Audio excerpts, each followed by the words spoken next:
El tema presentado es, instrumento de Dios. Leemos, Hechos capítulo 9 verso 15 dice, y le dijo el Señor, ve, porque instrumento escogido me es este, para que lleve mi nombre en presencia de los gentiles, y de reyes, y de los hijos de Israel. En otra versión de la Biblia dice, ve, porque yo he elegido a ese hombre para que me sirva, él hablará de mí ante reyes y gente que no me conoce, y ante el pueblo de Israel. Miremos con atención las palabras del Señor, instrumento escogido, es decir, no solo instrumento, sino, escogido. Esto nos da la idea de elegido, preferido, seleccionado entre muchas opciones, o alternativas. Cuando hablamos de instrumentos, automáticamente, vienen a nuestra mente, algunos de los que comúnmente conocemos, guitarra, violín, piano, etc. Mientras mayor sea el conocimiento musical, también será mayor esta lista. Es más,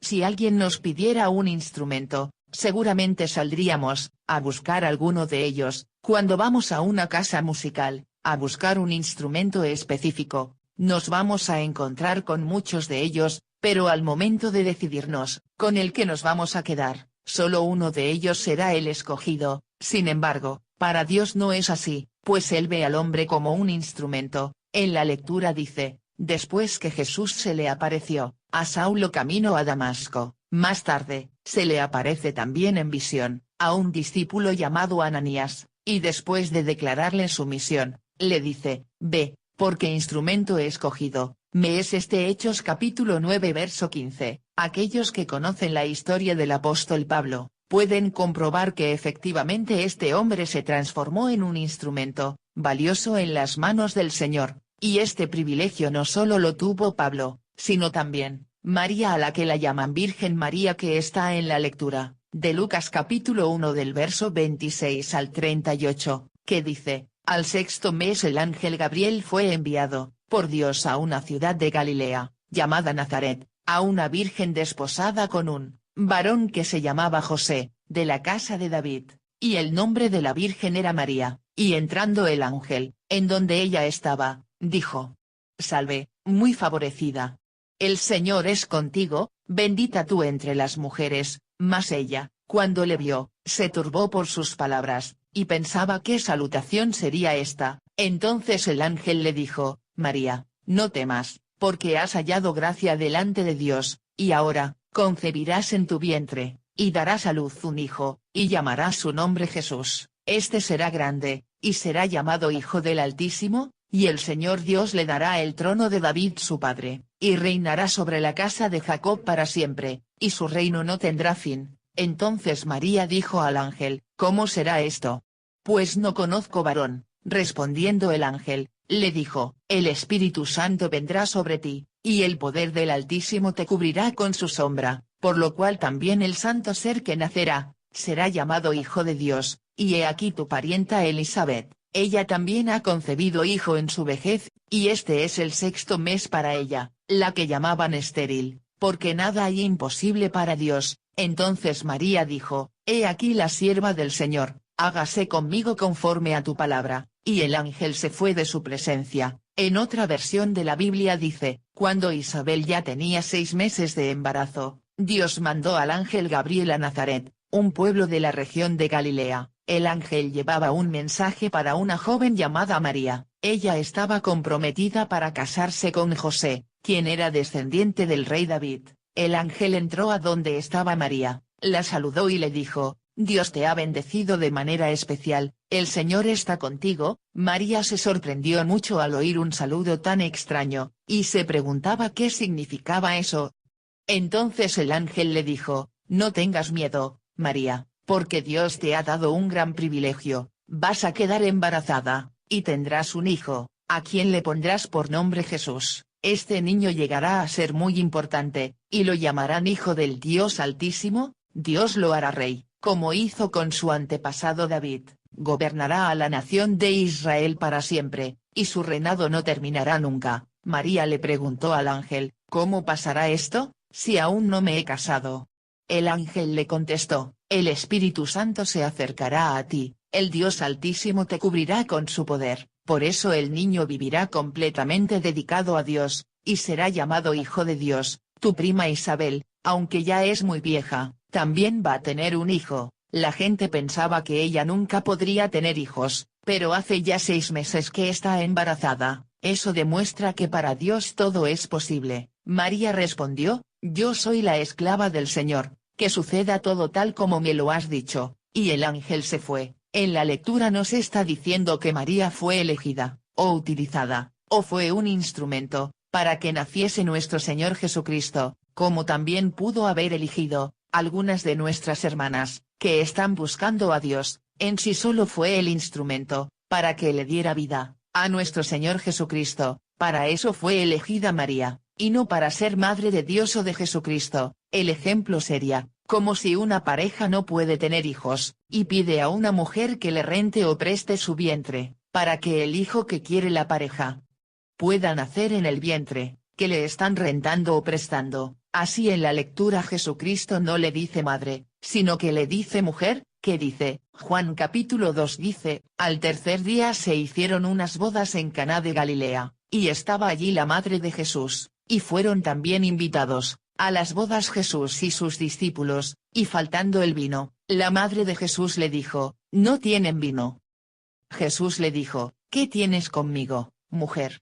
Aún no ha venido mi hora. Su madre dijo a los que servían, haced todo lo que os dijere, y estaban allí 6 tinajas, de piedra para agua, conforme al rito de la purificación de los judíos, en cada una de las cuales cabían 2 o 3 cántaros. Jesús les dijo, llenad estas tinajas de agua, y las llenaron hasta arriba. Entonces les dijo, sacad ahora, y llevadlo al maestresala, y se lo llevaron. Cuando el maestresala probó el agua hecha vino, sin saber él de dónde era, aunque lo sabían los sirvientes, que habían sacado el agua, llamó al esposo, y le dijo, todo hombre sirve primero el buen vino, y cuando ya han bebido mucho, entonces el inferior, mas tú has reservado el buen vino hasta ahora. Este principio de señales hizo Jesús en Caná de Galilea, y manifestó su gloria, y sus discípulos creyeron en él. En esta lectura habla que las personas que lo conocían y lo veían a Jesús junto a María, le decían la madre de Jesús, pero en sí y Jesús solo le decía mujer, y no le decía madre. Los milagros lo hacía Jesús, porque María les dijo hagan lo que Jesús le digan que hagan. Así como estos instrumentos hay otros, como Noé, que está en la lectura de Génesis capítulo 6 del verso 11 al 22, que dice, y se corrompió la tierra delante de Dios, y estaba la tierra llena de violencia, y miró Dios la tierra, y he aquí que estaba corrompida, porque toda carne había corrompido su camino sobre la tierra. Dijo, pues, Dios a Noé, he decidido el fin de todo ser, porque la tierra está llena de violencia a causa de ellos, y he aquí que yo los destruiré con la tierra. Hazte un arca de madera de gofer, harás aposentos en el arca, y la calafate harás con brea por dentro y por fuera, y de esta manera la harás, de 300 codos la longitud del arca, de 50 codos su anchura, y de 30 codos su altura. Una ventana harás al arca, y la acabarás a 1 codo de elevación por la parte de arriba, y pondrás la puerta del arca a su lado, y le harás piso bajo, segundo y tercero. Y he aquí que yo traigo un diluvio de aguas sobre la tierra, para destruir toda carne en que haya espíritu de vida debajo del cielo. Todo lo que hay en la tierra morirá, mas estableceré mi pacto contigo, y entrarás en el arca tú, tus hijos, tu mujer, y las mujeres de tus hijos contigo, y de todo lo que vive, de toda carne, 2 de cada especie meterás en el arca, para que tengan vida contigo, macho y hembra serán, de las aves según su especie, y de las bestias según su especie, de todo reptil de la tierra según su especie, 2 de cada especie entrarán contigo, para que tengan vida, y toma contigo de todo alimento que se come, y almacénalo, y servirá de sustento para ti y para ellos. Y lo hizo así Noé, hizo conforme a todo lo que Dios le mandó. Así hay otros instrumentos como los discípulos, que fue instrumento para esparcir su palabra, que está en la lectura de Marcos capítulo 6 del verso 7 al 13, que dice, después llamó a los 12, y comenzó a enviarlos de 2 en 2, y les dio autoridad sobre los espíritus inmundos, y les mandó que no llevasen nada para el camino, sino solamente bordón, ni alforja, ni pan, ni dinero en el cinto, sino que calzasen sandalias, y no vistiesen 2 túnicas, y les dijo, dondequiera que entréis en una casa, posad en ella hasta que salgáis de aquel lugar, y si en algún lugar no os recibieren ni os oyeren, salid de allí, y sacudid el polvo que está debajo de vuestros pies, para testimonio a ellos. De cierto os digo que en el día del juicio, será más tolerable el castigo para los de Sodoma y Gomorra, que para aquella ciudad. Y saliendo, predicaban que los hombres se arrepintiesen, y echaban fuera muchos demonios, y ungían con aceite a muchos enfermos, y los sanaban. Así como estos instrumentos fueron utilizados, también, cada uno de nosotros, incluyéndote a ti y a mí también, podemos ser instrumentos de Dios, dependiendo dónde te quiera utilizar. Qué bueno es saber que el Señor podría haber llamado a otros, utilizado a otros, pero nos eligió a nosotros. Entre millones y millones de alternativas que Él tenía. Por eso, puedes sentirte feliz, eres un instrumento escogido por el Señor. Ahora pensemos por un momento, cuántos instrumentos que un día fueron escogidos, hoy están inútiles, llenos de tierra y tirados en algún rincón de alguna casa. El hombre tiene 2 caminos para seguir, el camino de la vida eterna o el camino del infierno. Cada uno de estos caminos, tiene un Señor que los gobierna. Dios gobierna en el camino de la vida eterna, y Satanás gobierna en el camino del infierno. También cada uno de estos señores tiene sus siervos. Los siervos de Dios son aquellos que van por el camino de la vida eterna, y por otro lado, los siervos de Satanás son los que van por el camino del infierno. Pero una cosa muy importante es que el hombre es libre para decidir a quién quiere servir. Si se somete a las órdenes de Dios, es porque elige hacerlo, y se convierte en siervo, o instrumento de Dios, pero, también, puede elegir libremente, someterse a las órdenes de Satanás y entonces, se convierte en siervo e instrumento del diablo. No reine, pues, el pecado en vuestro cuerpo mortal, de modo que lo obedezcáis en sus concupiscencias, ni tampoco presentéis vuestros miembros al pecado como instrumentos de iniquidad, sino presentaos vosotros mismos a Dios como vivos de entre los muertos, y vuestros miembros a Dios como instrumentos de justicia. Romanos capítulo 6 del verso 12 al 13. Cuando el hombre elige hacer lo malo, está prestando su cuerpo como instrumento de iniquidad, ya que la maldad es el reino de Satanás. Con esta actitud el hombre se está convirtiendo en instrumento útil para que la maldad se ponga en práctica sobre la tierra. Si el hombre no hiciera lo malo, no habría quien lo hiciera y entonces el diablo no tendría instrumentos por medio de los cuales se pusiera en práctica lo malo. Por el otro lado, si el hombre elige hacer lo bueno, entonces está prestando su cuerpo como instrumento de justicia, siendo la justicia el reino de Dios. El hombre se está convirtiendo en instrumento de Dios, para que el bien se ejecute y se manifieste entre los hombres. Hablo como humano, por vuestra humana debilidad, que así como para iniquidad presentasteis vuestros miembros para servir a la inmundicia y a la iniquidad, así ahora para santificación, presentad vuestros miembros, para servir a la justicia. Romanos capítulo 6 verso 19, presentar los miembros, para servir a la inmundicia y a la iniquidad, es utilizar los miembros del cuerpo, para practicar la inmundicia y la iniquidad, es usar el cuerpo para hacer lo malo. Lo malo no se puede hacer si no es por medio del cuerpo. Aún los malos pensamientos son generados por una parte del cuerpo que es el cerebro, así también la lengua, las manos, los pies, los ojos, etc., son parte del cuerpo, que pueden presentarse y ser utilizados como instrumentos de Satanás. 6 cosas aborrece Jehová, y aún 7 abomina su alma: los ojos altivos, la lengua mentirosa, las manos derramadoras de sangre inocente, el corazón que maquina pensamientos inicuos, los pies presurosos para correr al mal, el testigo falso que habla mentiras, y el que siembra discordia entre hermanos. Proverbios capítulo 6 del verso 16 al 19. Aquí están los miembros del cuerpo, siendo presentados como instrumentos de iniquidad, pero una cosa muy importante, que se debe notar es que Dios no está nada complacido con ello. Dios aborrece todas estas cosas, y no puede estar de acuerdo con el hombre que las practica. Si bien Dios es paciente y espera hasta el último momento, para que el hombre que actúa de esta manera se arrepienta, eso no quiere decir que Dios no pagará a cada uno conforme a su mal comportamiento, estando atestados de toda injusticia, fornicación, perversidad, avaricia, maldad, llenos de envidia, homicidios, contiendas, engaños y malignidades, murmuradores, detractores, aborrecedores de Dios, injuriosos, soberbios, altivos, inventores de males, desobedientes a los padres, necios, desleales, sin afecto natural, implacables, sin misericordia, quienes habiendo entendido el juicio de Dios, que los que practican tales cosas son dignos de muerte, no solo las hacen,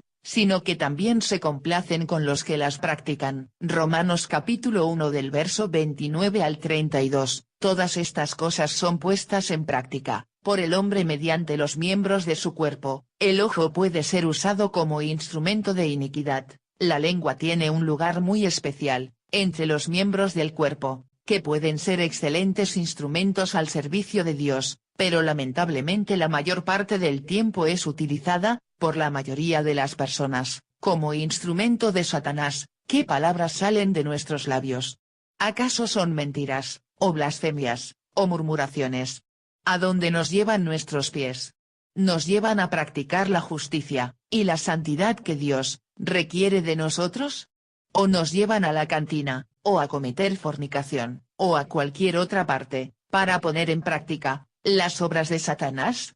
Así como estas cosas, encontramos otro gran número de pecados que se llaman frutos de la carne, o deseos de la carne, como las iras, los celos, los adulterios, etc., que son todos los que integran lo que se llama maldad y pecado, y cuando el hombre se pone a practicar todas estas cosas se está prestando a sí mismo como instrumento de Satanás. Es necesario notar que el apóstol declara que no solo las hacen, sino se complacen con los que las practican. Esto es natural porque si una persona practica lo malo, no puede sino alegrarse con todos los que practican lo mismo, ya que no tiene autoridad para reprender o corregir puesto que él anda en lo mismo. Por el lado del bien encontramos a los que practican la justicia, la misericordia, el amor, la fe, etc., mas el fruto del Espíritu es amor, gozo, paz, paciencia, benignidad, bondad, fe, mansedumbre, templanza. Contra tales cosas no hay ley, pero los que son de Cristo han crucificado la carne con sus pasiones y deseos. Si vivimos por el Espíritu, andemos también por el Espíritu. Gálatas capítulo 5 del verso 22 al 25, vivir por el Espíritu es presentar a Dios los miembros del cuerpo en sacrificio vivo, santo y agradable a Dios. Así que, hermanos, os ruego por las misericordias de Dios, que presentéis vuestros cuerpos en sacrificio vivo, santo, agradable a Dios, que es vuestro culto racional. No os conforméis a este siglo, sino transformaos por medio de la renovación de vuestro entendimiento, para que comprobéis cuál sea la buena voluntad de Dios, agradable y perfecta. Romanos capítulo 12 del verso 1 al 2, la primera pieza importante que el hombre debe poner al servicio de Dios, como instrumento de justicia, es su mente y su corazón. ¿No entendéis que todo lo que entra en la boca va al vientre, y es echado en la letrina? Pero lo que sale de la boca, del corazón sale, y esto contamina al hombre, porque del corazón salen los malos pensamientos, los homicidios, los adulterios, las fornicaciones, los hurtos, los falsos testimonios, las blasfemias. Mateo capítulo 15 del verso 17 al 19, el corazón, en representación del pensamiento, de los más profundos sentimientos, de lo más íntimo de la persona, es el taller donde se elaboran las ideas, donde se generan los sentimientos, que dan forma a la personalidad de los seres humanos. Tal como una persona piensa es como la persona actúa, porque cuál es su pensamiento en su corazón, tal es él. Come y bebe, te dirá, mas su corazón no está contigo. Proverbios capítulo 23 verso 7. Otra cosa importante que debemos tener en cuenta, siempre es que no se puede ser instrumento de Dios y al mismo tiempo instrumento del diablo. Cada persona tiene que definirse como instrumento de Dios, porque de otra manera es instrumento del diablo. Ninguno puede servir a dos señores, porque o aborrecerá al uno y amará al otro, o estimará al uno y menospreciará al otro. No podéis servir a Dios y a las riquezas. Mateo capítulo 6 verso 24. Aquí las riquezas representan a todos los deseos de la carne, no solo al dinero en sí, sino a todas las cosas que capturan la atención, que consumen el tiempo, y la vida de las personas. Así que el hombre no puede dedicarse a satisfacer los deseos de la carne y al mismo tiempo pretender ser reconocido como instrumento de Dios. Estar comprometido como instrumento de Dios significa necesariamente sacrificar los deseos de la carne y la amistad con el mundo. Oh almas adúlteras, signo de exclamación, signo de interrogación abierta. ¿No sabéis que la amistad del mundo es enemistad contra Dios? Cualquiera, pues, que quiera ser amigo del mundo, se constituye enemigo de Dios. Santiago capítulo 4 verso 4. Es imposible conciliar la amistad con el mundo y la amistad con Dios. El mundo es enemigo natural de Dios. Las personas tienen que entender que para poder llegar a ser verdaderos amigos e instrumentos al servicio de Dios, tienen que sacrificar al mundo y sus deseos, que son también denominados deseos de la carne, porque los que son de la carne piensan en las cosas de la carne, pero los que son del Espíritu, en las cosas del Espíritu, porque el ocuparse de la carne es muerte, pero el ocuparse del Espíritu es vida y paz. Por cuanto los designios de la carne son enemistad contra Dios, porque no se sujetan a la ley de Dios, ni tampoco pueden, y los que viven según la carne, no pueden agradar a Dios. Romanos capítulo 8 del verso 5 al 8. Cuando los deseos de la carne dominan a las personas, las llevan en cautividad, al servicio de Satanás, y no pueden ocuparse en las cosas del Espíritu. Jesucristo, teniendo conocimiento pleno de estas circunstancias, demanda que todo el que quiera venir en pos de él se niegue primero a sí mismo, y decía a todos: si alguno quiere venir en pos de mí, niéguese a sí mismo, tome su cruz cada día, y sígame. Lucas 9 verso 23. Jesús sabía que mientras la persona siga buscando las cosas de la tierra, la satisfacción de los deseos de la carne, necesidades le llamarán algunos, pero la realidad es que, como dijo Jesús, al que busca primeramente el reino de Dios y su justicia, todas las demás cosas le vienen por añadidura. Ni siquiera la comida o el vestido justifican a la persona para dejar de hacer la voluntad de Dios. Está claro que Dios reclama la exclusividad de sus instrumentos y no está dispuesto a compartirlos con Satanás. La inutilidad de un instrumento contaminado. Las características del camino de Dios y de los instrumentos de Dios son la pureza y la santidad.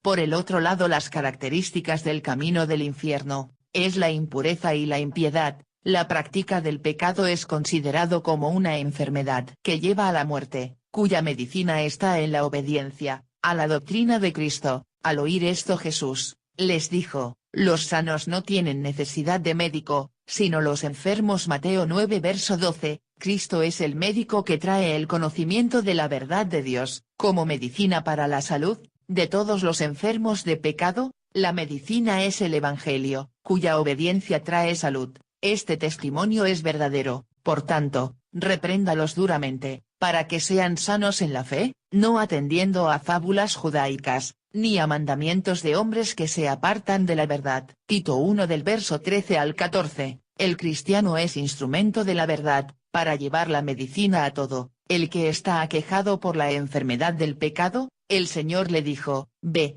porque instrumento escogido me es este, para llevar mi nombre en presencia de los gentiles, y de reyes, y de los hijos de Israel. Pablo fue un instrumento escogido para llevar el Evangelio de Cristo ante los gentiles, pero así como Pablo, cualquiera que practica y predica el Evangelio es un instrumento de Dios, pero un instrumento que se usa para la salud, tiene que estar limpio o perjudicará en lugar de ayudar a la salud del enfermo. Acercaos a Dios, y Él se acercará a vosotros, pecadores. Limpiad las manos, y vosotros los de doble ánimo, purificad vuestros corazones. Santiago 4 verso 8. Dios requiere pureza en sus instrumentos, pero en una casa grande, no solamente hay utensilios de oro y de plata, sino también de madera, y de barro, y unos son para usos honrosos, y otros para usos viles. Así que, si alguno se limpia de estas cosas, será instrumento para honra, santificado,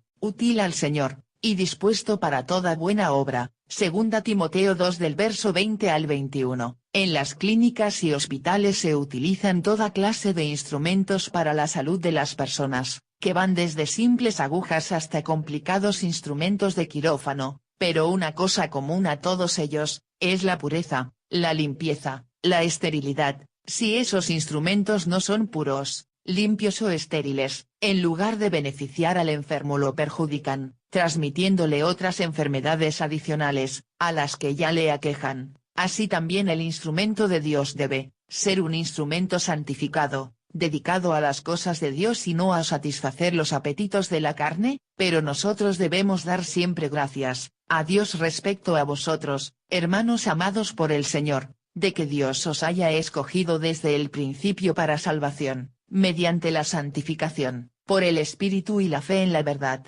a lo cual os llamó mediante nuestro Evangelio, para alcanzar la gloria de nuestro Señor Jesucristo. Segunda Tesalonicenses 2 del verso 13 al 14, los instrumentos quirúrgicos, contaminados seguramente llevarán a la muerte al paciente, en lugar de ayudar para el alivio de su enfermedad. Para que el hombre sea instrumento de Dios es necesario que practique la pureza, la santidad, la obediencia para que así pueda llevar a los que le rodean a practicar estas mismas cosas. Cualquiera que sigue los deseos de la carne está contaminado y no puede ser instrumento útil a Dios. Finalmente, tenemos que entender que todas las personas somos instrumentos, según en las manos de quien estemos, será el resultado de nuestra conducta y proceder. Al principio Saulo de Tarso en las manos del enemigo, conspiraba, asesinaba, infundía temor, etc. Pero ese mismo hombre en las manos del Señor llamado luego Pablo, derramaba amor, compasión, revelación de la palabra y una persona de bien para toda la humanidad. Entonces ahora sabemos que somos instrumentos, que somos escogidos y que todo esto vino por decisión unilateral de Dios, pero de nosotros depende que seamos útiles o inútiles, de acuerdo a nuestra entrega, rendición y santificación. Que Dios lo bendiga y lo guarde y bendiga su camino.